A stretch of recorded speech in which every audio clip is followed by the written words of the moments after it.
dia, Alan, o Bruno, a Carol, a Manu, a Duda, o Miguel e a Nayara caiu e retornou, certo? Bom dia, Nayara. Eu vou já iniciar. Gente, o que que eu vou fazer? Eu fiz os slides para vocês, tá? Fiz eles mais curtinhos, tá? Igual eu fiz sociologia da semana passada, dessa semana, aliás, da aula passada. Eu vou projetar aqui na tela para vocês. Eu vou começar pela história frente 2, tá? Pela história 2, eu acho que vai ficar melhor para a gente estar depois voltando na montagem da empresa manufatureira, tá? Da empresa colonial, que está relacionada diretamente ao Brasil. Então, vou primeiro na história 2 para finalizar a questão da expansão espanhola, os tratados ultramarinos entre Portugal e Espanha, tá?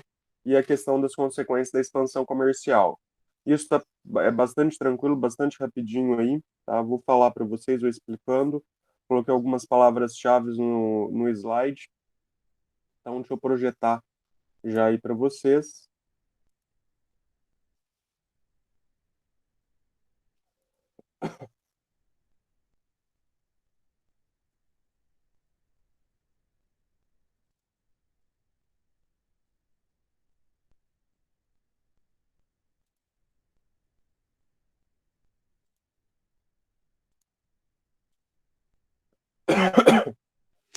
Expansão espanhola.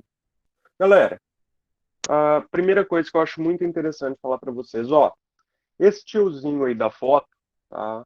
É o senhor Cristóvão Colombo. O que que eu vou falar para vocês do Cristóvão Colombo? A Espanha tinha o Cristóvão Colombo, certo?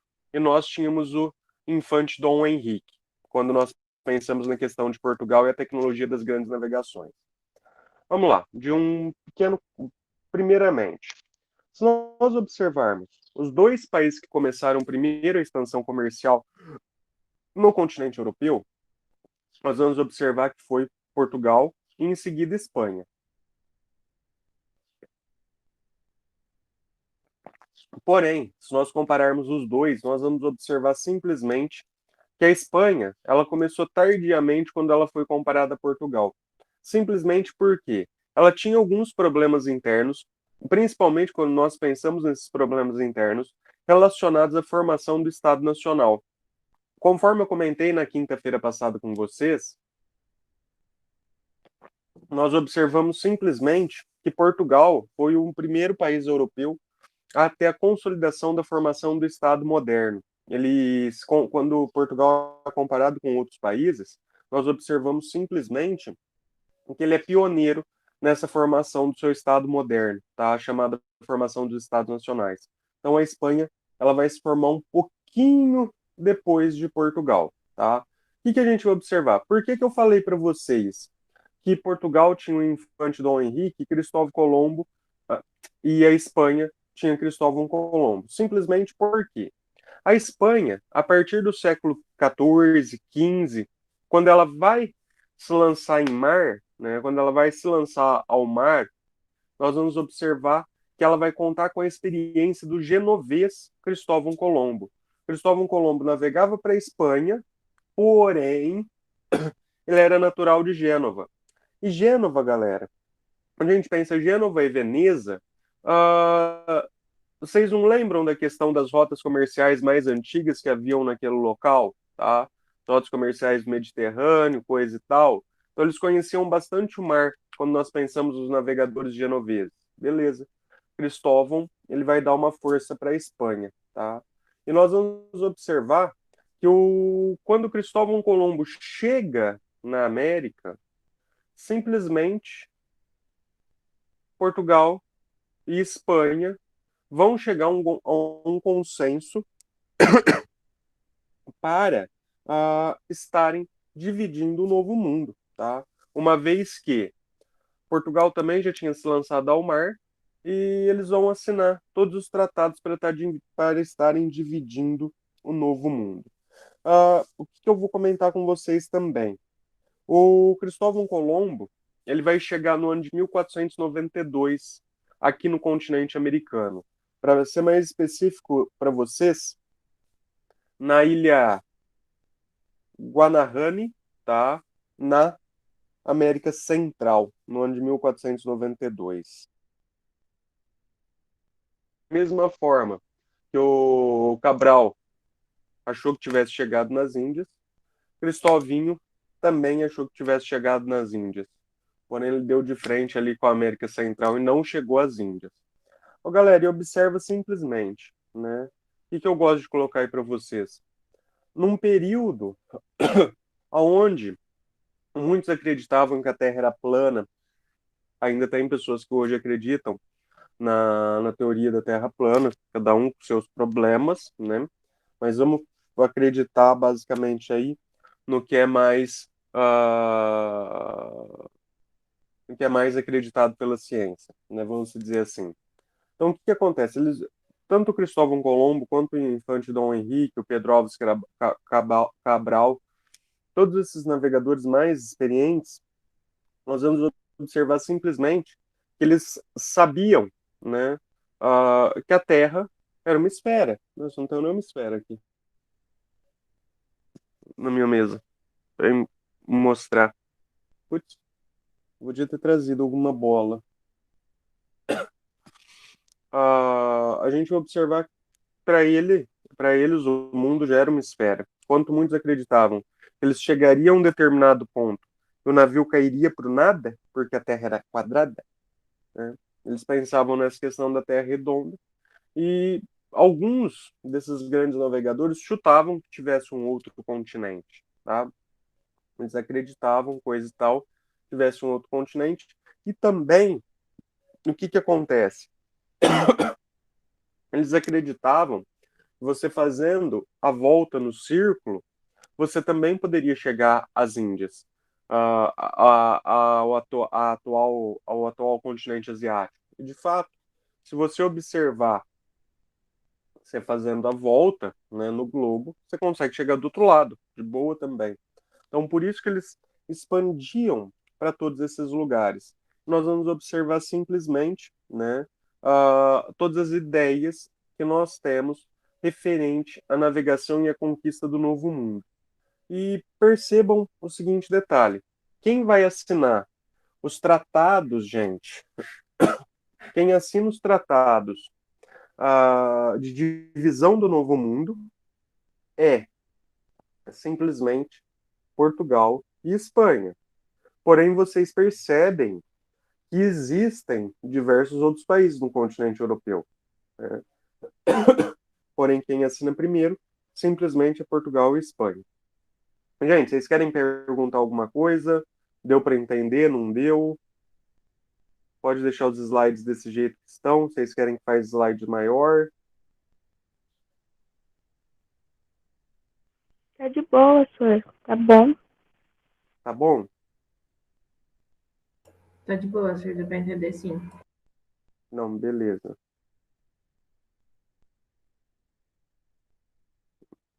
Ué, cadê o Bruno? O Bruno dormiu, foi cuidar do nenê, foi fazer lanche. Ele é o primeiro a responder, não falou nada? Ah, apareceu.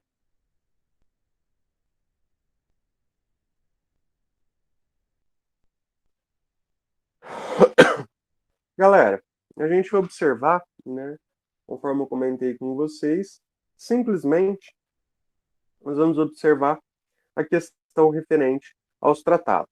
Pô, já que eles chegaram ao Novo Mundo, né, a Espanha e Portugal, eles precisavam dividir os novos continentes, né?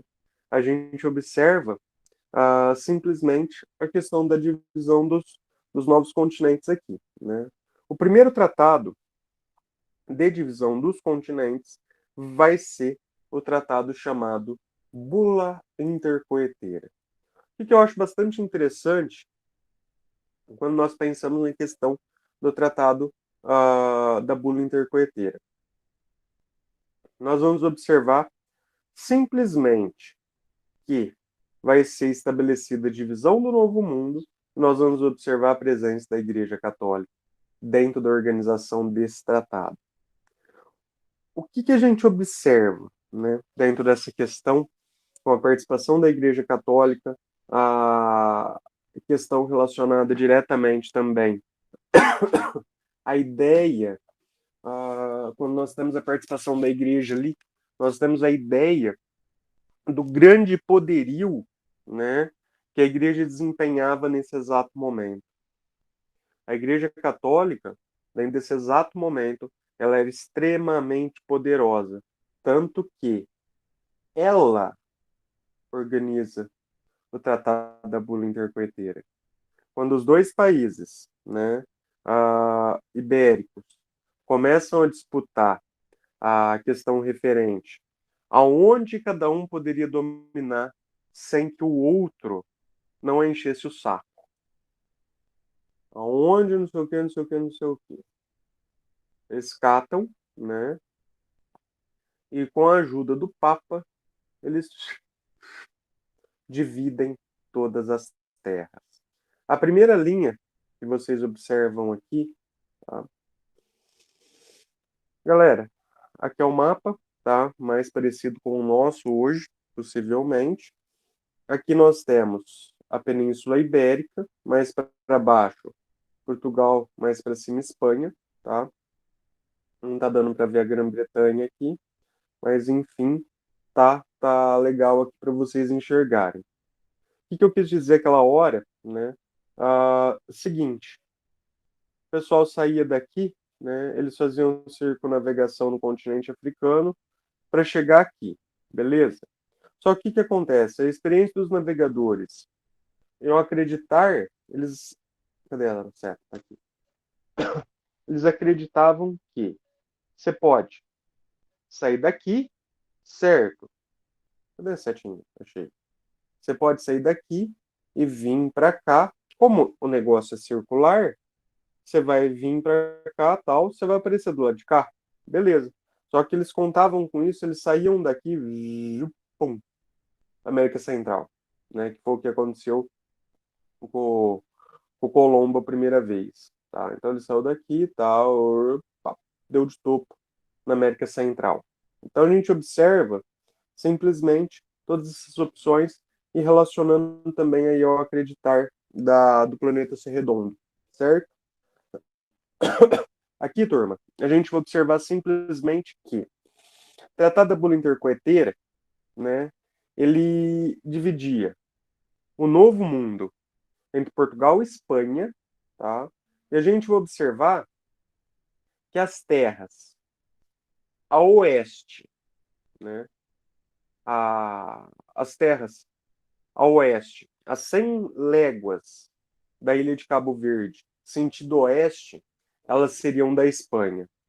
E as terras a leste seriam de Portugal. Então a gente observa simplesmente o Tratado de Bula Intercoeteira, as terras as 100 léguas para leste seriam pertencentes à Espanha, e as 100 léguas para oeste seriam pertencentes à Espanha, 100 léguas para leste pertencentes a Portugal. Simples assim. Simples, prático e rápido. Só que o que acontece? Né? A gente observa aqui, opa, ó, tá aqui a linha de divisão, né? Ainda um primeiro momento, quando a gente observa essa linha aqui, pode-se pensar que em 1493 eles desconfiavam que existia isso aqui, mas não tinham certeza da existência de tudo isso aqui. Então, o que acontece? Aqui embaixo, né, aqui nós já temos o continente africano, né, embaixo. Então, Portugal já fica com uma grande parte das suas conquistas no continente africano garantida, ó. Açores, Madeira, Celta, tá? Tal. Então a gente vai observando que Portugal já fica com uma quantidadezinha legal aqui garantida. Porém, né, eles esquecem que talvez exista terra para cá. Beleza. Assina-se o tratado, né? Um ano depois, em 1494, nós vamos observar que a coroa portuguesa vai lá chorar pro Papa. Não pode, o tratado de bula intercoeteira está me prejudicando, eu não vou ter terra no continente americano, e bababá, e não sei o quê, parecendo uma criança chorando. Beleza. Então nós vamos observar a assinatura de um novo tratado. Vai assinar-se um novo tratado. Nós vamos observar simplesmente a assinatura do chamado Tratado de Tordesilhas, que vai ser a mesma coisa quase do bula intercoeteira. A gente só vai observar que vai mudar a distância com relação à ilha de Cabo Verde. A gente só observa esse detalhe. Muda um pouquinho a distância com relação à ilha de Cabo Verde. Então nós vamos observar simplesmente que antes de ser 100 léguas, vai ser 370 léguas a partir de Cabo Verde, a partir da ilha de Cabo Verde. A oeste vai ficar para a Espanha, a leste vai ficar para Portugal. Nós vamos observar simplesmente que esse é oeste para a Espanha e leste para Portugal, né? Aqui é o Tratado de Tordesilhas, na onde eu estou com a setinha aqui. Então nós observamos que o Brasil ele vai ganhar essa ampla parte do litoral. Tá? O Brasil ganha toda essa parte litorânea aqui, tá? Essa parte que nós temos. Lógico que a extensão do Brasil vai ficar bem maior, mas nós observamos que daí de um primeiro momento, tá? Ajeita-se aqui a questão referente a posse de terra. Então até essa linha, Brasilzão pode ser explorado à vontade. Nós vamos observar que daqui para cá seria para a Espanha. Depois vocês vão ver no desenrolar das aulas de história que a Espanha ela esquece essa parte aqui da América do Sul, o centro da América do Sul, porque ela estava aqui para cima, né? Ela estava por aqui, a Espanha, pegando ouro, prata e lenha. Então, basicamente, ela esquece dessa parte aqui da América do Sul, e Portugal, por meio dos bandeirantes, dos diversos estilos de bandeira, eles, né, exploram todo o território brasileiro e já dão uma dimensão, ainda no século XVIII, do que seria o território brasileiro na atualidade. Depois nós temos no século XX também a compra do Acre, tá? O pessoal fala que tem dinossauro no Acre, e eu não fui lá no Acre, eu não sei, né? Então, vamos lá. Então, aqui a gente vai observar essa ideia. Beleza, galera? Deu para entender aqui também? Tá tranquilo?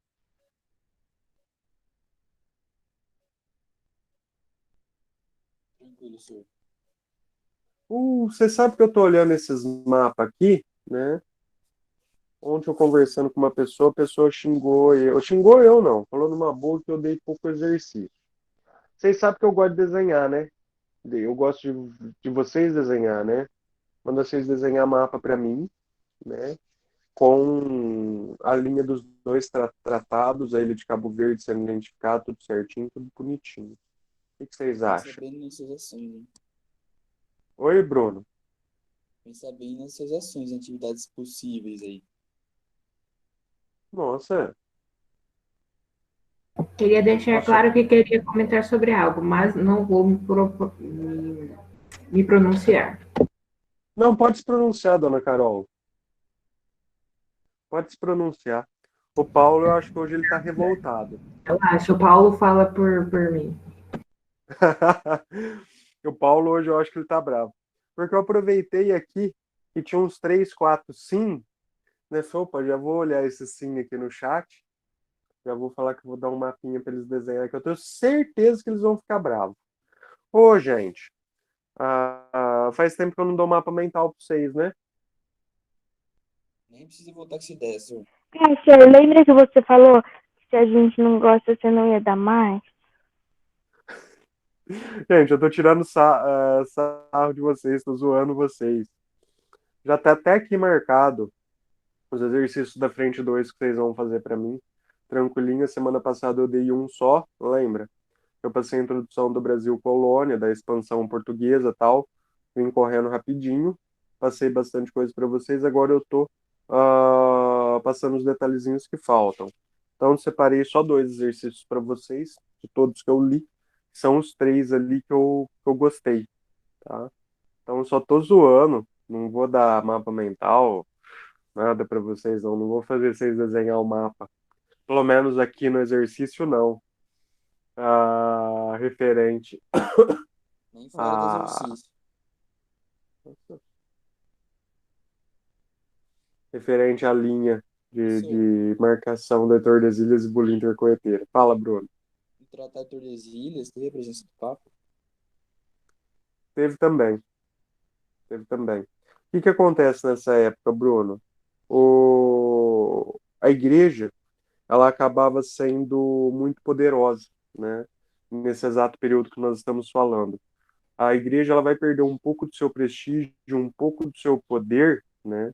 Vamos dizer assim, a partir das reformas protestantes, a partir das reformas religiosas do Martinho Lutero e do Calvino, e do João Calvino. Então a gente observa que a partir daí elas perdem um pouco, ela perde um pouco todo o seu poder, todo o seu prestígio, porque é contestado muitas questões religiosas, as questões dogmáticas, a questão também referente a somente os religiosos poderem ler o livro sagrado e tal, e a população também gostaria de ter direito a essa leitura, essa interpretação do que está escrito, então ela acaba perdendo muito prestígio. Mas até esse exato momento aqui, cara, era era Igreja Católica. Tanto que a gente observa, Bruno, em todos os navios da União Ibérica, todas as caravelas e naus que saíam da União Ibérica, né, em direção, fosse ao continente africano, fosse às Índias Orientais, fosse ao continente americano, tinha um jesuíta no meio. Tinha sempre algum jesuíta ali no meio para estar abençoando a viagem. É normalzinho, normalzinho. Tanto que a gente observa a quantidade de poder e prestígio que eles tinham. O que nós vamos observar, galera? Eu achei legal esse globo com esses brasões aí, né? Brasão das dinastias portuguesa e espanhola. E o que acontece? Eu Fala, Bruno. Teve só esses dois tratados, o Intercoeteira e o Tordesilhas? Ah, no século XV, sim, né? Os 2 tratados mais importantes que a gente vai estudar são simplesmente os 2 ali para domínio. Porém, nós vamos ver diversos outros tratados depois para a questão da divisão do Brasil, né? Das terras do Brasil em si. Nós vamos ter tratado de Utrecht, nós vamos ter o tratado, que eu não me lembro o nome agora, referente aos 7 povos das missões, que é o atual Uruguai. Nós vamos ter tratados para todos os lados aqui no Brasil, de todas as extensões territoriais. Mas, por enquanto, são esses 2 tratados. Depois, no desenrolar dos anos, né, dos anos de exploração brasileira, aí eu vou falando dos próximos tratados para vocês. Porque se eu não vou falar todos agora, que é conforme a gente vai expandindo as questões da história aqui.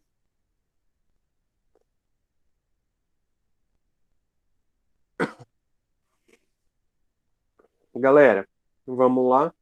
Nós vamos observar, né, que todos os outros países europeus eles acabaram saindo de forma extremamente tardia quando comparado aos 2 pioneiros. Justamente porque nós vamos observar que Inglaterra, França, Holanda, os Países Baixos, todos esses outros países, de certa maneira, eles estavam tentando se estruturar internamente. Eles tinham diversos problemas internos quando nós pensamos nas questões referentes aos seguinte detalhe, né?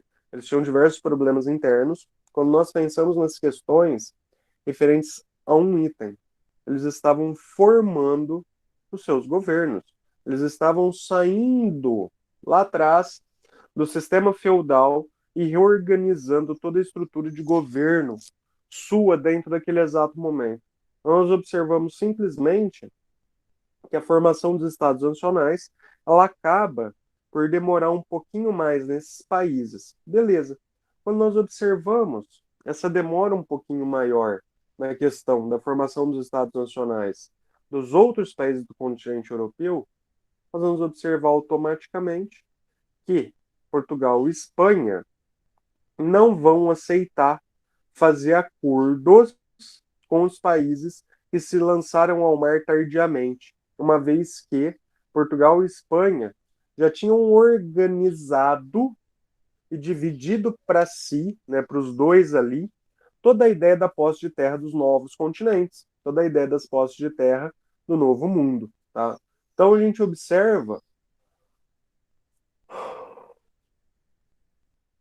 simplesmente toda a organização do novo mundo ali. Beleza. Então, dessa maneira, nós vamos observar que eles não aceitam. Pá, maravilha. E no que nós vamos observar dentro dessa questão? Dentro da questão, peraí, antes de eu vir aqui para as consequências, que eu tenho que falar mais um negocinho para vocês. Achei que tinha mais um slide, não tem? Dentro dessa questão, né, o que nós vamos observar? O continente americano, né, de certa maneira, ele vai virar um dos alvos especiais quando nós pensamos na ideia da França, na ideia da Inglaterra e na ideia da Holanda, tá? Nós vamos observar principalmente que a Holanda, né, ela consegue se lançar ao mar, né, e busca o desenvolvimento da sua estrutura naval a partir do século XVII. Quando nós pensamos a partir do século XVII, é a partir do ano de 1601. A partir de 1601, ela começa a desenvolver tal, começa a sua expansão. Tanto que a gente observa que durante o período da União Ibérica aqui no Brasil, nós vamos ter invasões da Holanda aí, né? Uma em 1624, sem sucesso, a outra em 1630, tá? Então a gente observa essa questão aí.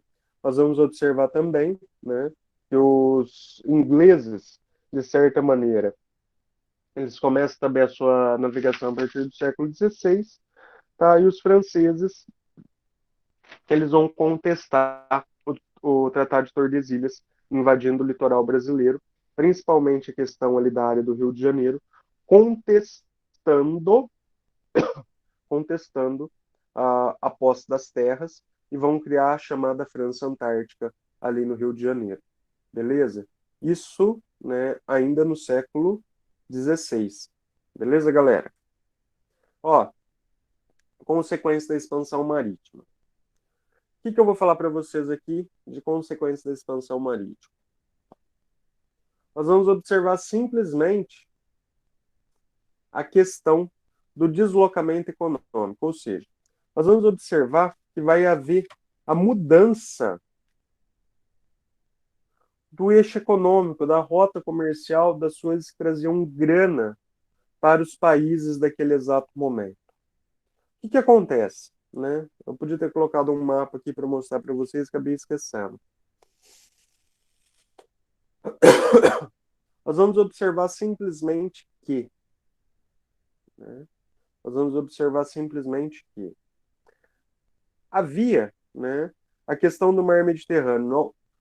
Deixa eu ver. Bruno Martins. Fala para mim aonde está o mar Mediterrâneo, meu querido.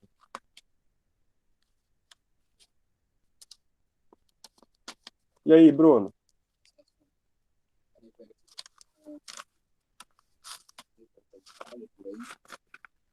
Hã?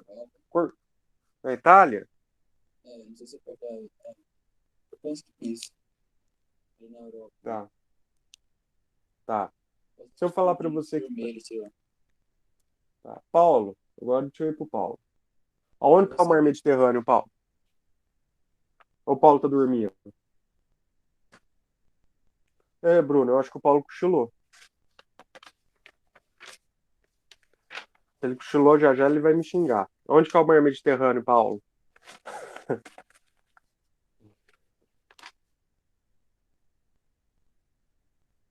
Ele não sabe. Galera, o mar Mediterrâneo, né? Conforme o Bruno falou que fica perto da Itália. De fato, o mar Mediterrâneo fica perto da Itália. Ah, isso, garoto. Eu acho que o Paulo deve ter feito uma cara. A hora que eu falei que ele não sabia, né? Então nós vamos observar simplesmente. Isso, Paulo. Nós observamos simplesmente que o Mediterrâneo, né, continente africano, finalzinho do continente africano, continente europeu ali e tal, até a Ásia, então a gente observa que é aquele pedacinho de água. O que a gente vai observar? O mar Mediterrâneo, simplesmente, ele era o eixo econômico desse exato período, né? Era o eixo econômico que desempenhava a ida para o Oceano Atlântico, que desempenhava a ida uh, para o Oceano Atlântico, não, desculpa. Os caras pegavam o mar Mediterrâneo, tá? Chegavam a Constantinopla, desciam dos barquinhos, das caravelas, das naus, que seja, iam a pé continente asiático. Chegavam nas chamadas Índias Orientais, pegavam especiarias, montavam no naviozinho de novo, Europa, vendiam todos esses produtos. Fechou? Então a gente observa que a rota comercial que trazia dinheirinho, né, o eixo econômico, o eixo que movimentava muita grana nesse exato período era no Mediterrâneo. O que vai acontecer? Nós vamos observar simplesmente. Note está acabando a bateria, galera. Só um minutinho. Vou ficar na mão. Nós vamos observar, simplesmente que, dentro dessa questão, o mar Mediterrâneo era o caminhozinho ali para as Índias Orientais. Fechou. Só que nós vamos observar o seguinte detalhe: esse caminho ele vai mudar. A gente observa simplesmente que esse caminho vai mudar. O caminho de deslocamento da economia ele vai passar para o Oceano Atlântico. Alan, fala para mim. Entre quais continentes está o Oceano Atlântico? Fala para mim os 3 continentes que estão no Oceano Atlântico, que estão em volta do Oceano Atlântico.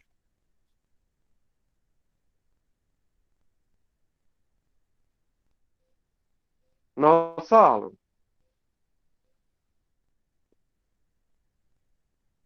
Ah, aí, pode deixar a América só, viu? Que o Atlântico está totalmente. Isso. Beleza. O Paulo, eu acho que ele vai ficar bravo, porque eu perguntei uma coisa mais fácil para você, Alan, do que para ele. O que a gente vai observar? Beleza. Oceano Atlântico, você citou todos aí para mim: continente americano, África, Europa. Pá, todos esses continentes ali bonitinho. O que vai acontecer? O eixo econômico ele vai passar a ser no Oceano Atlântico. Eu vou falar na outra frente para vocês a questão relacionada diretamente à ideia do Pacto Colonial. Aí a gente vai confirmar essa questão do eixo econômico, da parte da estrada.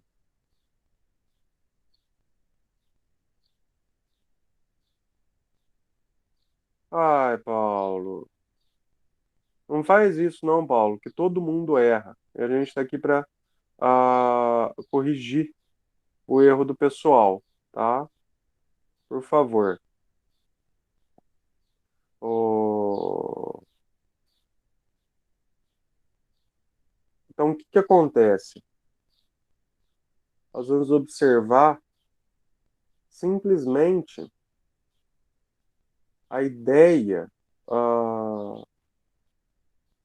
da questão relacionada ao eixo econômico ali. Nós temos a América, a Europa e a África.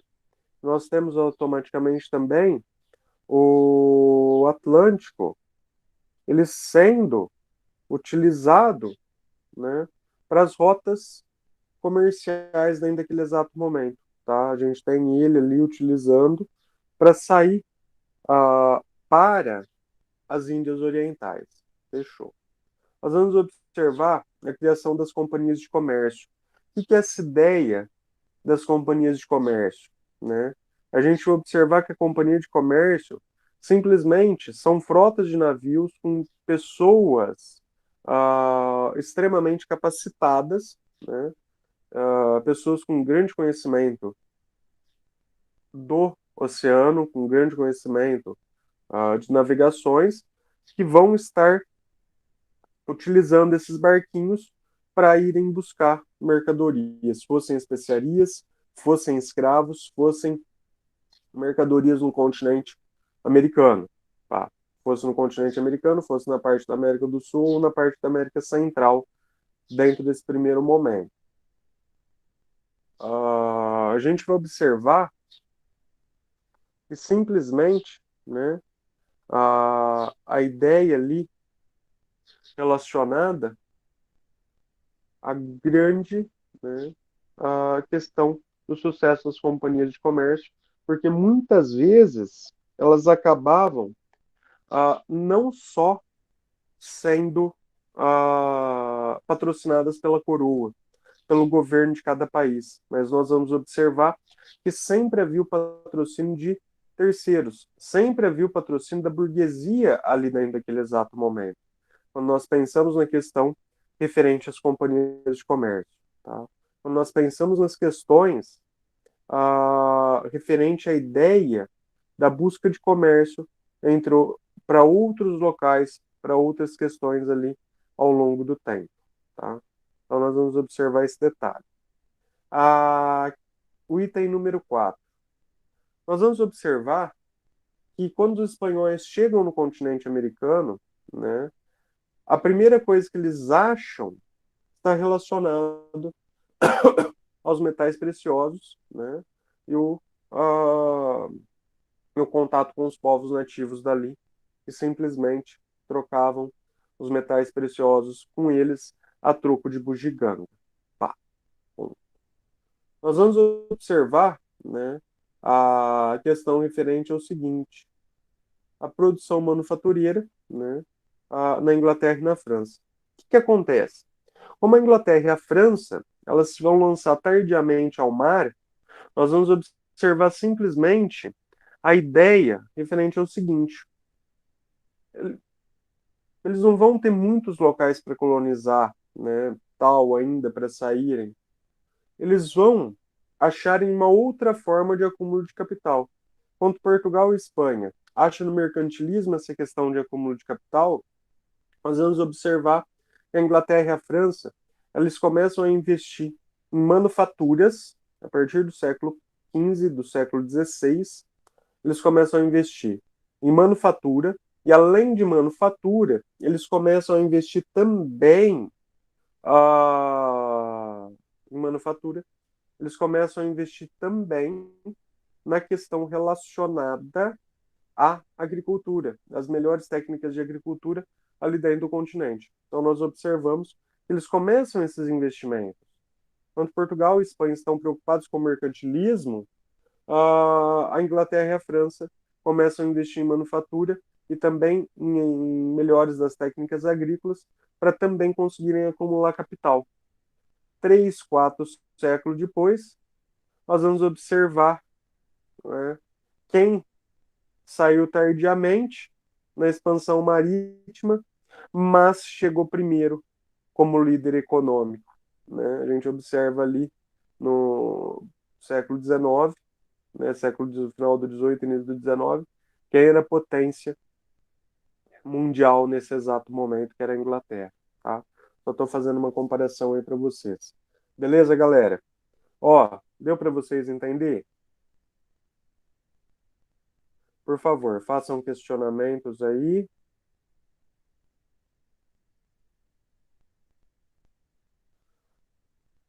Alan Sil, sim. O Bruno deu sim, professor.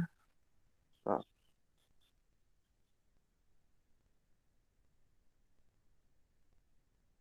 Não. Beleza, galera. Tranquilinho, tranquilinho, tranquilinho. Ó, vou jogar outro slide aqui para vocês. Só um minutinho. Eu vou projetá-lo.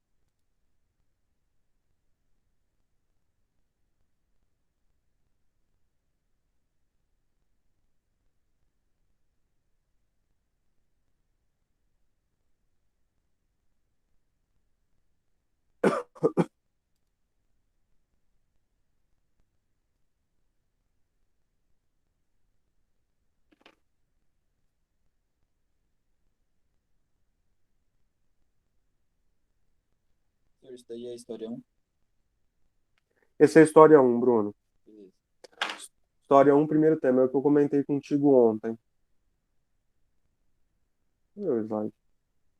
Peraí. Minimizou, achei.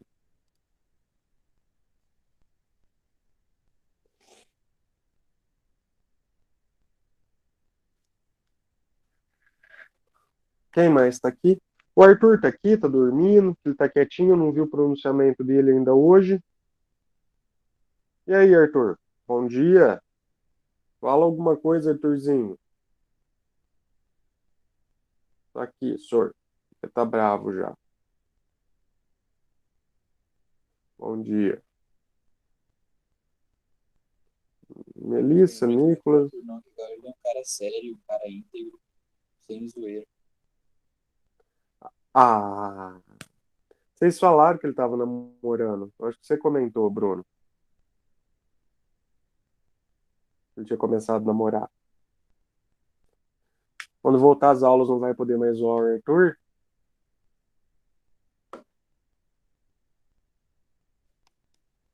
Vai poder zoar sim. Vai poder zoar sim, tô nem aí.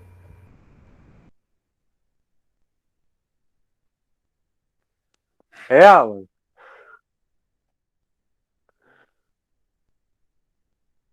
Você não.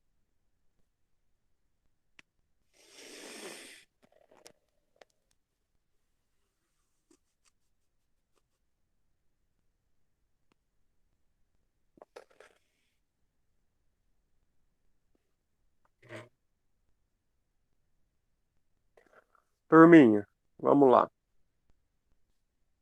Ó, antes que eu me esqueça. Onde que eu enfiei a apostila? Achei.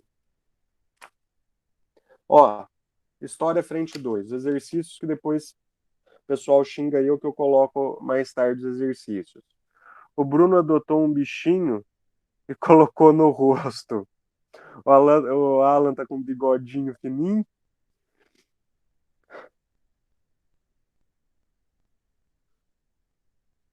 Ô, galerinha, anota aí. História frente 2 exercícios, tá?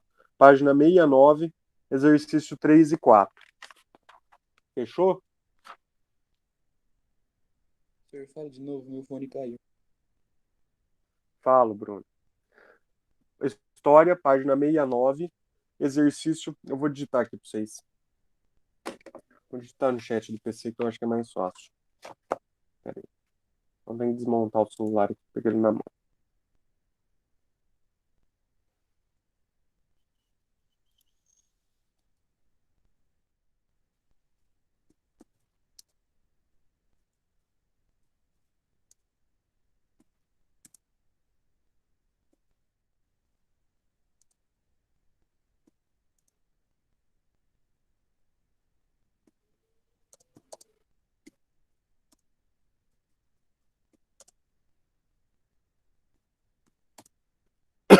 Beleza? Ali no chat, depois eu vou colocar no Classroom, tá? São dois exercícios dissertativos. Eu gosto de passar exercícios dissertativos para vocês, né? O Paulo hoje está afiado, né? Ê, Paulo.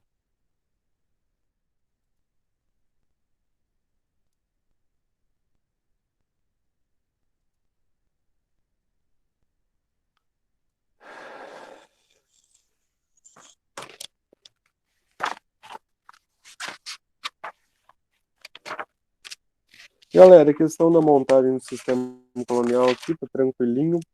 Acho que ele é bastante simples, tá? A gente vai confirmando algumas coisas que eu já fui explicando para vocês aí ao longo das aulas, tá? Então, tranquilinho aí, já dá para a gente finalizando essa questão. Montagem do sistema colonial. Turma, eu vou falando para vocês, eu vou pegar água para mim enquanto isso. Ó, no joelho. Nós vamos observar o seguinte, né? Questão do sistema mercantilista, né? Nós vamos observar a ideia relacionada diretamente à busca, né, por mercadorias, por metais preciosos a partir do século XIV. Nós vamos observar, de certa maneira, que os árabes influenciam os europeus de forma extremamente grande, e principalmente os portugueses. E também nós vamos observar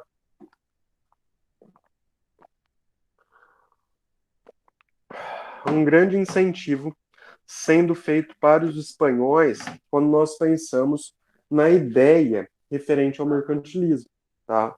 Na ideia referente a toda a estrutura mercantil do exato período. Nós observamos a questão relacionada. Nossa, vim tomar água, eu vim no quintal, galera. Tá com tempo de meio nublado. Não tinha saído de dentro de casa hoje ainda. Ô, turma, o que a gente vai observar? A questão referente ao sistema mercantil, né, está relacionando diretamente o seguinte detalhe. A busca pelas questões comerciais, a busca pelo ouro, a busca...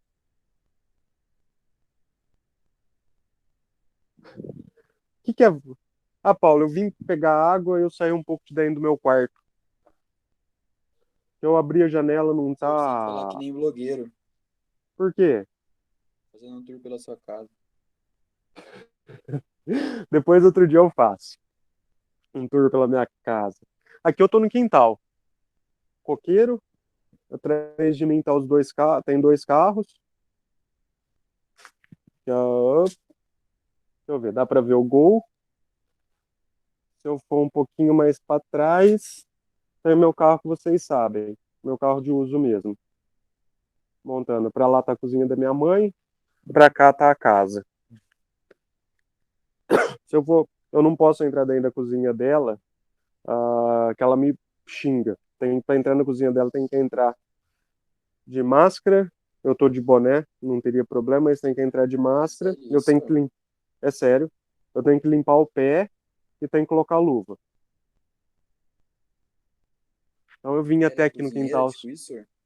É, minha mãe é culinarista, Então tá explicado. entendeu? Então não pode abusar. E tem dia que tem cliente dela que entra aqui dentro na cozinha dela para pegar as coisas e o pessoal fica sentado para fora, entre aspas, né? Numa recepçãozinha que tem na cozinha. Nossa, Paulo, não é assim também, né? Não, esse negócio de culinarista ela começou tem pouco tempo, faz 10 anos.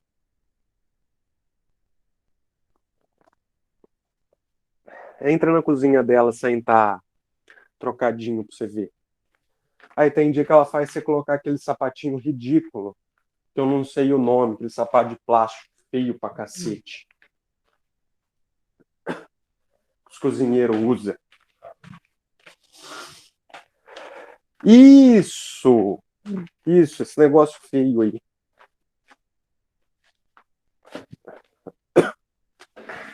Ai!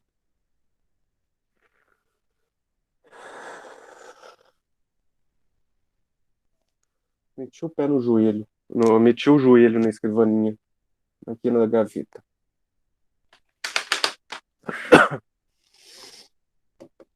Turma, prosseguindo aqui, né? Fui lá um pouco.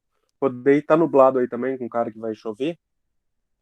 E aqui tá um cheiro de fumaça, galera. Tá horrível o cheiro de fumaça aqui, que ontem algum FTP tacou fogo em volta da cidade. Eu não entendo, gente. a cabeça dessa turma. Tá com o tempo seco pra caramba, ameaçou chover na segunda, e os caras vão e metem fogo no envolto da cidade. Tá horrível, a cidade tá cheirando fumaça. Não que a gente seja chato, porém, todavia, entretanto, contudo,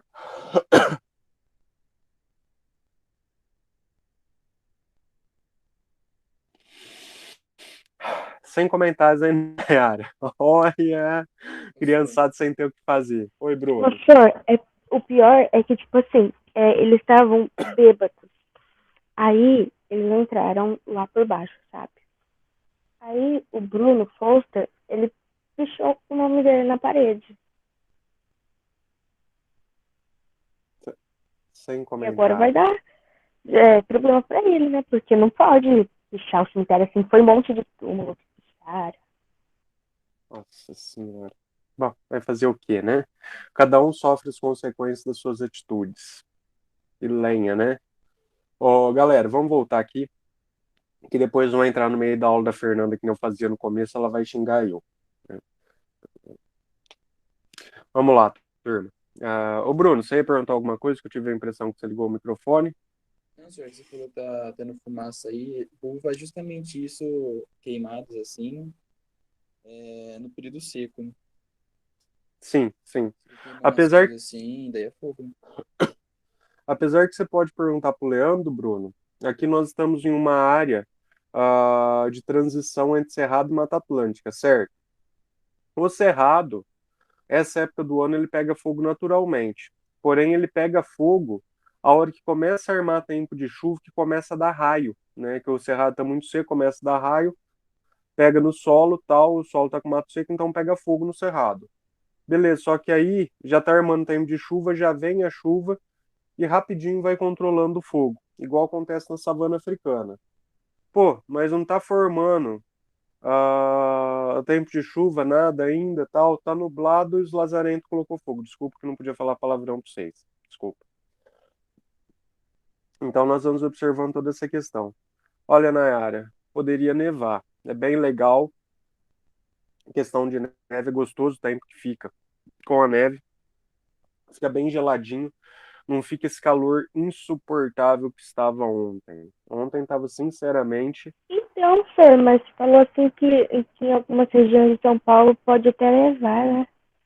Eu vi uma chamada no UOL, mas eu acabei não lendo que não deu tempo. Eu vi no Nares, aqui de Pira mesmo. Nossa senhora, de sexta para sábado vai chegar 9 graus também. Quantos erros de português tinha no Nares, na informação que publicou? Eu vou ler Nares e eu vou lendo quantos erros de português tem. É o meu esporte predileto. Ô, Alan, tem sim, é tranquilo. A neve só parece que é gelada, é gostoso. Aí dá pra pisar na neve, fica fofinho. Dá pra fazer O pior é bonequinho que de ela neve, derrete muito rápido, senhor.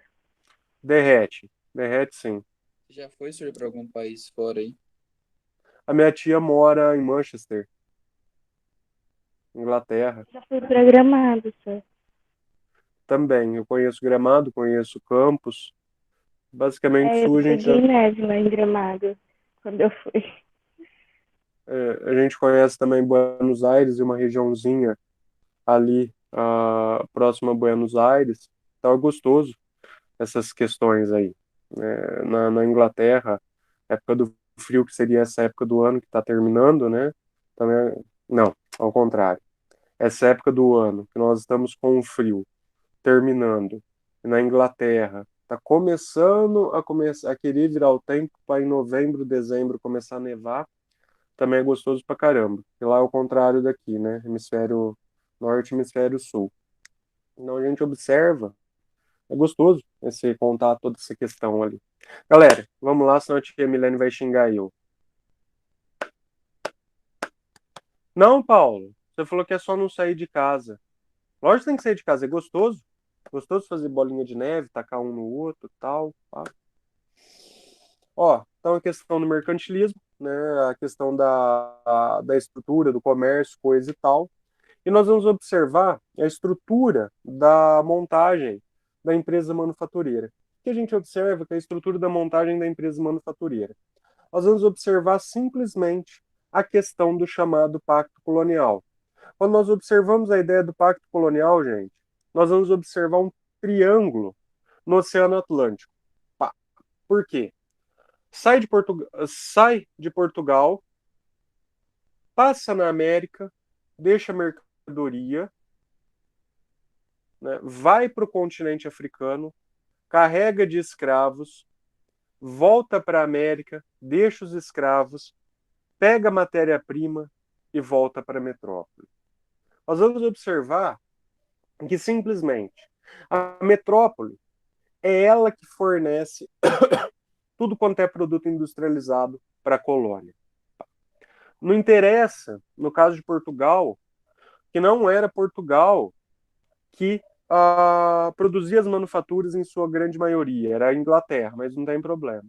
Portugal comprava da Inglaterra e revendia para a colônia. Pá, fechou. Então, pensando aqui na empresa colonial, então Portugal mandava produto manufaturado para a colônia. A colônia, ela tinha a função de mandar matéria-prima, metais preciosos para a coroa. Tá? Para a coroa, beleza. Nós vamos observar também que as feitorias estabelecidas no continente africano fazem parte de uma das maiores riquezas, entre grandes aspas, pelo amor de Deus, né? Entre aspas aí, uma das maiores riquezas que Portugal achou durante o período da expansão marítima. Tá? Para eles, a questão do negro africano foi o item, né? Logicamente, galera, eu sou contra tudo que aconteceu, porém, o que é questão histórica é minha função passar para vocês, tá? Então, o que acontece? Ela pegava o negro nas feitorias africanas de forma forçada, eles também não queriam vir, trazia para a América e vendia como escravo, beleza. E o que acontece, galera? Nós vamos observar simplesmente que, dentro de toda essa questão, nós vemos o pequeno detalhe. Para eles trazerem um africano para cá, né, os caras eram fortes, né, muitos conheciam técnicas de danças e lutas, né? Então a gente observa que eles catavam um de cada tribo para colocar no mesmo navio, muitas vezes de tribos rivais ali. Justamente porque se jogasse 30, 40, 50, 60, todo mundo conversando, se entendendo ali da mesma tribo, nós vamos observar simplesmente que não daria certo. Os caras já fariam uma rebelião, já tomariam o controle da caravela e voltariam ali na feitoria. Fechou? Então, eles separavam todas as pessoas que eram sequestradas ali por região para poder mandar para a América para serem escravizados. Tá? A gente observa que muitas vezes eles trocavam esses escravos como produtos manufaturados, beleza? Pagamento em ouro, tal. Nós vamos observar também o que acontece. A colônia, ela era essencial, né? A colônia ela era essencial para para a metrópole. Era dali que vinha a maioria dos impostos recolhidos. Lembrando que nesse período ainda a nobreza não pagava imposto. Tá? Então, dá para a gente ter uma noçãozinha aqui. Eu coloquei essa imagem, essa chargezinha aqui, né? Qual que é o detalhe, galera, que está em cima do trono do rei? Fala para mim. Eu acho que é uma questão de grande importância. A cruz, senhor, demonstrando religião. Oi, Bruno. A cruz. A cruz demonstrando a questão da grande participação. Isso, Letícia. A cruz demonstrando a questão da grande participação que nós temos da Igreja Católica em todas as questões. E, logicamente, nós temos aqui a ideia da prisão, né? A ideia do domínio brasileiro pela coroa portuguesa. Né? A questão do Brasil da gaiolinha, ele é totalmente dominado ali pela coroa portuguesa e é a fonte de renda e de riqueza para a coroa portuguesa. Galera, nós vamos observar que dentro, num primeiro momento, né, nós temos ali a África como um dos principais pontos para as relações de economia internacional. Pô, Bruno, mas por que a África como um dos principais pontos para a economia internacional? Porque é desse continente que sai a mão de obra, na maioria das vezes, das colônias da era moderna. Então, ali vai se gerar uma grande fonte de renda. Os escravos africanos eram uma das maiores fontes de renda do período da modernidade, né, de 1500 e pouquinho até 1800 e pouquinho, 1900 não, até 1800 e pouquinho, tá? Onde havia a grande quantidade de escravos nos continentes. Então a gente observa essa questão aí. Nós observamos, né, que devido à grande extensão do território brasileiro, também era necessário estar colonizando o Brasil.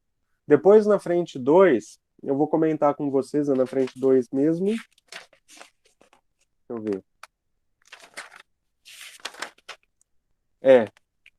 Na frente 2, galera, eu vou comentar com vocês sobre a questão das capitanias hereditárias, certo? E nós vamos observar que precisava-se, aqui na frente 1, a grande necessidade de estar povoando o Brasil inteiro.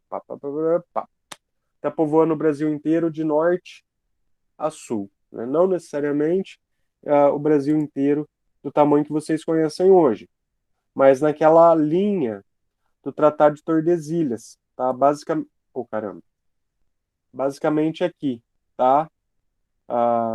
Beleza? Então, o que acontece?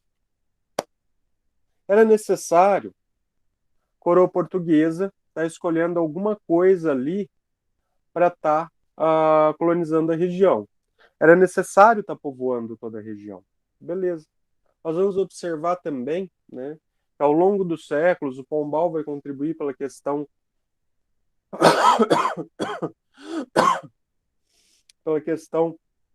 do povoamento da região, da região, coisa e tal. Então, o que a gente vai observar nesse exato momento? A ideia referente, né,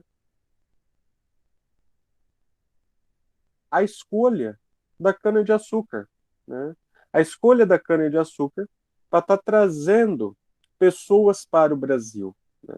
A escolha da cana para estar organizando toda a colonização brasileira daí daquele exato momento. Beleza. A gente observa a vinda para cá, tal, a questão da divisão em capitanias hereditárias, que eu vou falar na frente 2. E dentro dessa ideia, o que nós vemos, né? Dentro dessa ideia, coisa e tal. Professor, Oi, Bruno. mas a cana-de-açúcar, ela vem do Brasil mesmo ou ela só é fácil de plantar aqui? Não, ela é trazida para o Brasil, Bruno, da ilha de Cabo Verde. Ela não é natural daqui. Ela é trazida. Entendi. Cara, eu vou confirmar, depois eu mando no seu zap. E agora? É Cabo Verde mesmo ou é outro lugar na África? Eu vou confirmar, depois eu te mando no zap. Mas eu acho que é Cabo Verde mesmo. Putz, deu branco. Não. Se eu não mandar nada pra você, que é Cabo Verde mesmo, beleza? Aí eu aviso o Isso. pessoal. Então a gente observa simplesmente que a cana-de-açúcar é um dos itens escolhidos, uma vez que nós vamos observar que a extração do pau-brasil era simplesmente uma atividade extrativista que ao longo do tempo poderia findar, tá? Ou seja, poderia acabar. Dentro do estilo de colonização, nós vamos observar a ideia da estrutura de plantation. Tá? Pô, o que é plantation? Né?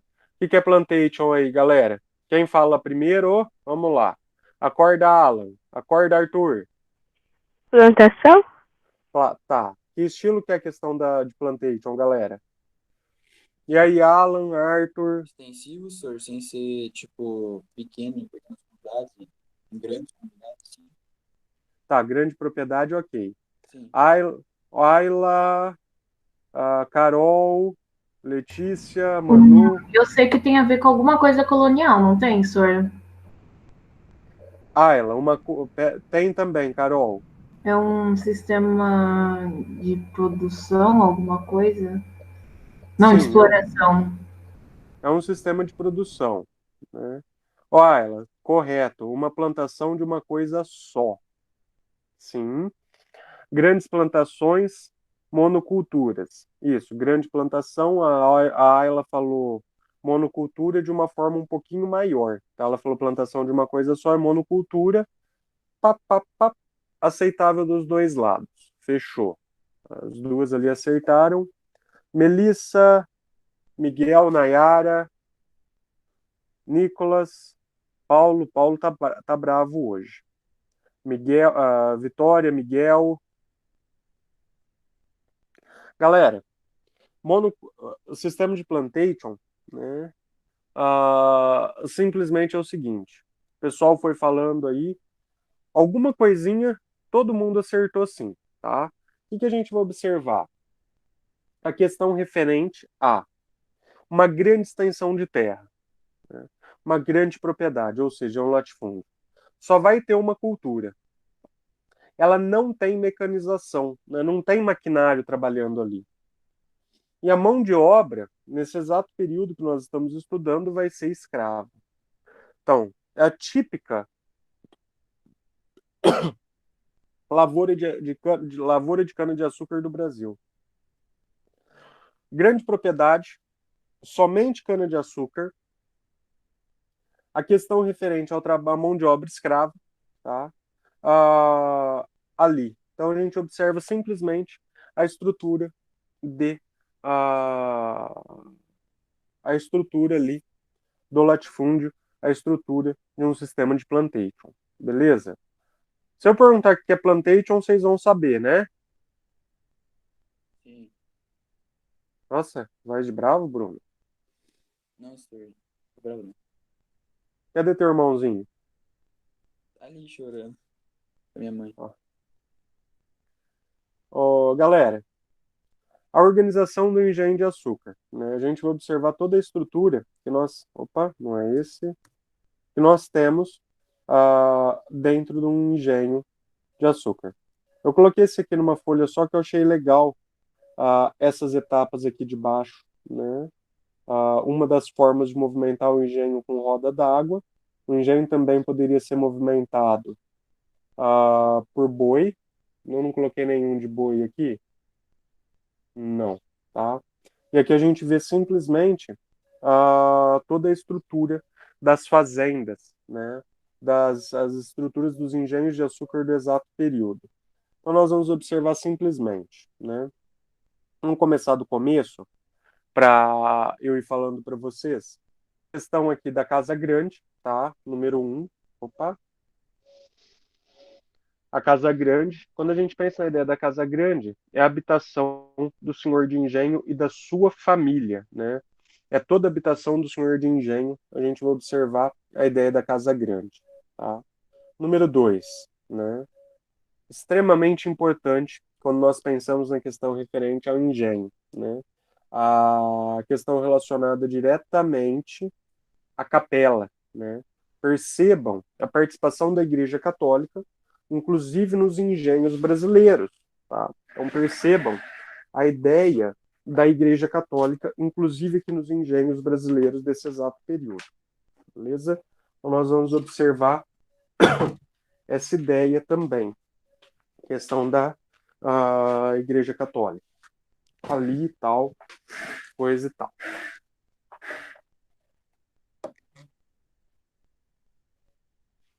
Então nós observamos, né, a questão referente à Igreja Católica. Número 3, nada mais, nada menos que a senzala. Quando nós pensamos na ideia da senzala, é a questão da habitação, né, dos senhores, a habitação dos escravos. Dentro dessas senzalas, né, geralmente elas eram de terra batida, coberta só, sem forro, sem nada. Tinha locais com corrente, tinha solitária, tinha tronco, tinha todos os locais para castigarem os escravos conforme fosse necessário, né? Geralmente eram extremamente grandes. Não sei, Nayara. Não sei nem onde tem senzala aí, em Pira. Eu sou de Lá Palmeiras. Hã? no morro tem uma, quando você acaba a estrada do morro tem uma bem grandona, Ah, é, e tem duas, uma que fica no sítio do Belo, que é mais afastada, né, que eu já fui, e esses dias atrás eu fui com a minha mãe em uma bem legal, parecia tipo, não sei, não sei, sabe, de aqueles batedouros de escravo, uns negócios assim, onde fazia café e tal. Só que, assim, é bem difícil de chegar, porque plantaram aqueles pés de palmito, sabe? sim. Aí tem muito espinho, mas conseguimos entrar em uma. Aí fomos em outra, que é linda, linda, linda. Só que eles não deixaram entrar. Sim, ô Nayara, o que que acontece? A maioria das propriedades hoje, as fazendas históricas que sobraram aqui na região são propriedades privadas, né? Como a Letícia Vitória citou, são propriedades ali, elas têm um dono. Então, o que que acontece? O pessoal não deixa mesmo entrar, né? Às vezes tem que programar visita, coisa e tal. Aqui em Palmeiras mesmo, tem 3 ou 4 fazendas históricas ainda na região que, vamos supor, eu consigo chegar à sede, eu consigo entrar, eu consigo tirar foto de algumas coisas, né? Coisas históricas e tal. Porém, eu não consigo levar vocês para ver, porque o proprietário não autoriza. Ele autoriza eu entrar porque a minha família aqui em Palmeiras é extremamente conhecida, o meu pai tal, então eu consigo entrar. Mas, por exemplo, pedir para fazer uma excursão ah, para levar vocês, eu não consigo autorização, você entendeu? Você tem foto? Então, aí, por isso, é de alguma família, propriedade de alguém ali, eles não autorizam essa entrada, de pessoas estranhas, vamos dizer assim, né? Então, acaba sendo bastante complicado quando nós pensamos nessa hipótese, beleza? Então, tem a questão da senzala. Tem uma fazenda, galera, procura aí no Google, Fazenda Ibicaba. Ela pertenceu ao senador Vergueiro. Quando vocês estudarem comigo o período da Primeira República do Brasil, o Brasil Império, vocês vão ouvir falar nesse nome, Senador Vergueiro, né? Ah, das fazendas do pessoal daqui, Nayara, não tenho. Não tenho. O dia que eu for, eu tiro. Eu peço para eles, eu tiro algumas fotos. Eu tô direto em algumas aqui, então eu acabei nem tirando. Mas entra no site da Fazenda Ibicaba, que é em Rio Claro. É linda a Fazenda Ibicaba em Rio Claro, tá? Muito legal. E aquela lá dá para fazer visitação, tal, tem que combinar tudo certinho, mas é uma fazenda que dá para fazer visitação, tá? Bem interessante. Então, Mirante, né? Muito show de bola. Ô, galera, beleza. A questão da senzala, tá? A casa grande, a capela, senzala. Turma, do 4 ao 8 é toda a estrutura do engenho de cana-de-açúcar, tá? É toda a estrutura do engenho. Então, a roda d'água, a moenda, o purgar, né? A caldeira, a fornalha, né? Toda a questão referente à estrutura. Purgar, galera, é onde vai sair o caldo de cana. Então, tem toda essa estrutura ali que vocês estão observando aqui da casa. Tá? Nós vamos observar o 8, o 9. Cadê o 9 aqui? Ó, o 9, o eito ou a roça, né? A parte ali na onde tinha-se alguma coisinha plantada para eles consumirem. O 10, né? a morada dos trabalhadores livres. Dentro dessas fazendas havia uma grande quantidade de trabalhadores livres que ajudavam o senhor de engenho a controlar os escravos. Então eles tinham a morada deles longe, né, longe entre aspas, né, da senzala, uma proximidade ali da casa grande. Tá? 11º, o canavial, ou seja, o local onde vai se plantar todas as coisas para o consumo dos escravos, e o 12º, a roça dos escravos, onde os escravos podiam plantar alguma coisa para comer. Tá? Então a gente observa toda essa estrutura que nós temos. O 13º, transporte de cana-de-açúcar, e o 14º, transporte de lenha para fornalha. Eu achei bastante interessante essa foto, ela está com os mínimos detalhes. Essa daqui, turma, está mostrando, está explicando todos os itens, tá? Principalmente que quando a gente pensa na estrutura do engenho, tem a questão da capela, casa grande, senzala, certo? Todos os itens aqui ao longo do tempo. Chiqueiro, estábulo. Turma, nós vamos observar que a partir do século XVI, né, a produção de açúcar brasileiro ela vai estar dominando todo o mercado europeu. Simplesmente porque nós observamos que dentro dessa estrutura, simplesmente, né, nós temos um grande domínio. O porquê que a cana-de-açúcar deu certo aqui no Brasil? Clima e solo favorável, né, grandes quantidades de terra, a questão da mão de obra acertada a partir do momento que começaram a escravizar o negro. Então, tudo isso a gente julga e coloca como os itens que contribuíram para o açúcar. Nós observamos também que no continente europeu havia uma grande entrada de ouro, uma grande entrada de dinheiro, o que proporcionou um grande consumo do açúcar. O açúcar também era uma especiaria, também era um produto extremamente caro dentro desse exato período. E nós observamos que o açúcar ele domina todo o mercado europeu. Né? Nós vamos observar que o comércio do açúcar, né, quando nós observamos a ideia de Portugal, o comércio do açúcar ele é um dos grandes responsáveis pelo sucesso da colonização portuguesa. Por que eu falo isso? A colonização espanhola, dentro de um primeiro momento, ela contava com ouro, prata em abundância. Portugal não. Portugal só vai achar ouro de maneira tardia, no século XVIII. Tá? Tiveram diversas expedições em busca de ouro, porém, nós vamos observar a ideia referente à busca tardia de ouro, né? Ao achamento tardio do ouro. Então, nós observamos sempre dessa maneira, essa estrutura, toda essa ideia, coisa e tal. E nós vamos observar também que os Flanders, região com proximidade à França, nesse exato momento, ele vai tomar o lugar de Gênova e Veneza, que até então eram as rotas comerciais mais importantes, para se tornar a rota mais importante do continente europeu. Então, Portugal está próximo ali aos Flanders, ao norte do continente europeu, e vai ficar fácil toda a distribuição de açúcar pela Europa. Nós vamos observar também que Portugal não tinha toda a grana. Né? Portugal não tinha toda a grana.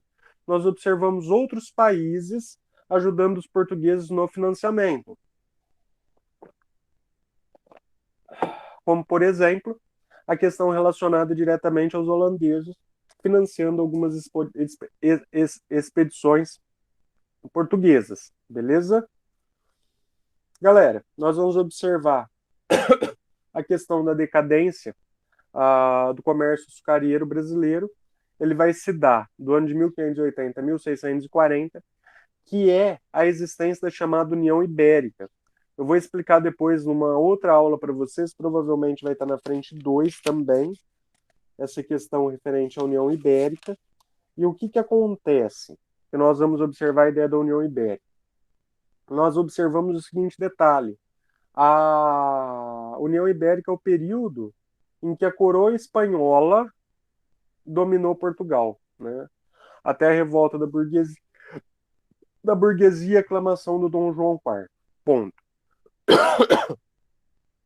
Nós vamos observar simplesmente, né, que os holandeses,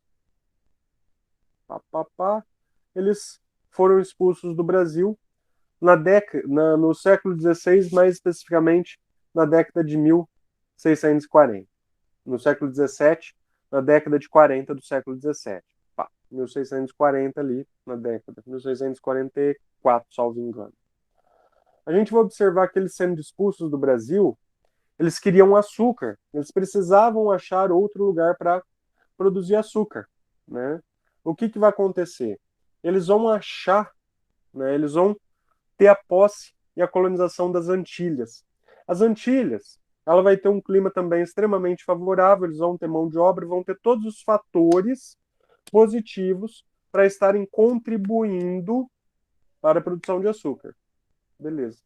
O que a gente vai observar dentro dessa exata questão? Nós observamos simplesmente que, dentro dessa ideia, eles vão estar introduzindo o açúcar. Porém, como vocês podem observar aqui, o Brasil está aqui embaixo, as Antilhas estão nesse quadradinho vermelho. As Antilhas vão ser mais próximas ao continente europeu. As Antilhas, com uma proximidade maior do continente europeu, automaticamente o açúcar vai chegar mais barato.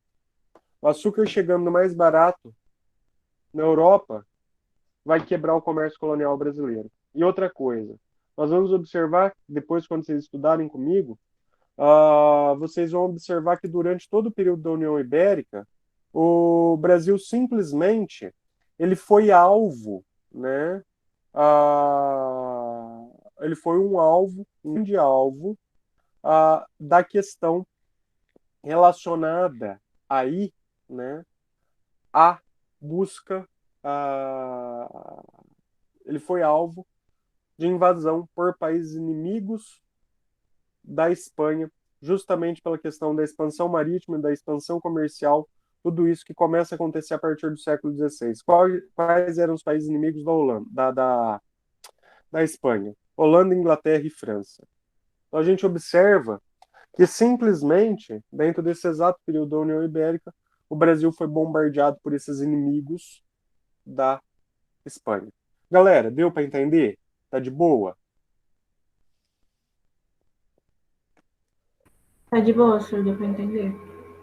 Tá de boa? Beleza. Deixa eu marcar aqui o que eu passei para vocês de História 2. Vai me passar no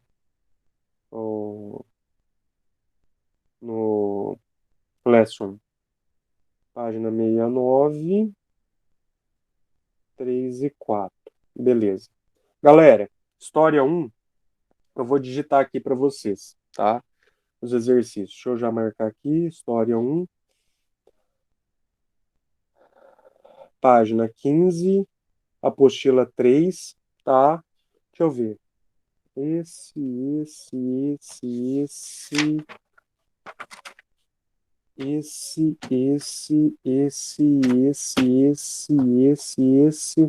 Esse. Nossa, eu escolhi os 12. Galera, sem brincadeira, agora vamos lá.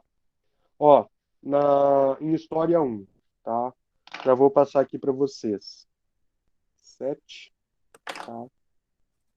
História 1. Faz favor, ninguém digita agora no chat, tá? História 1.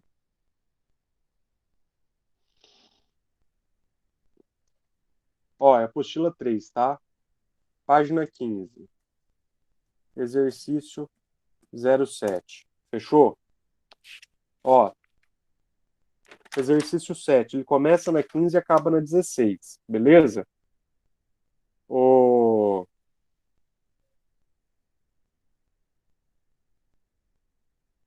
Agora,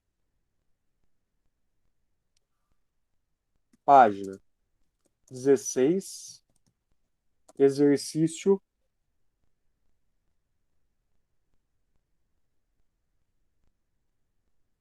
08, certo? Vou dar mais um exercício só. Pode ser? Porque fica 2 lá e 3 aqui, fica 5 exercícios. Pode ser? Ó, e aqui é um desafio para vocês.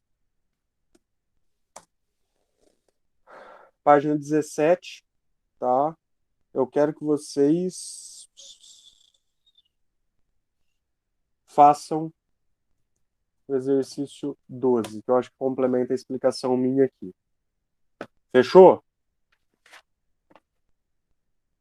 O Beleza, 7, sir. o 7, o 8 e o 12. Então, página 15, eu já vou colocar no Classroom para vocês. 16 e 17. Ó, Sir, as músicas que eu tenho que ouvir de manhã.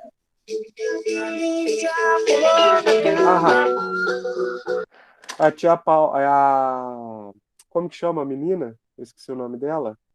Tia Débora. Isso, é a Débora. A Aninha também põe, de vez em quando. Ó, vou fechar o PC meu. A Aninha também põe, de vez em quando, ah, essas músicas pro pessoal dos cursinhos, tá? Então, de vez em quando, ela acaba colocando também. Beleza? Galera, tudo certo? Posso encerrar a aula? Vocês querem questionar alguma coisa? Eu Sir, já. Oi. só me fala quais eram os principais inimigos da Espanha durante a União Ibérica, por favor. Bruno, não vou te falar, não. Ó, Bruno, Espanha durante a União Ibérica, Holanda, Inglaterra e França. Beleza. Beleza? Valeu, sir. Valeu.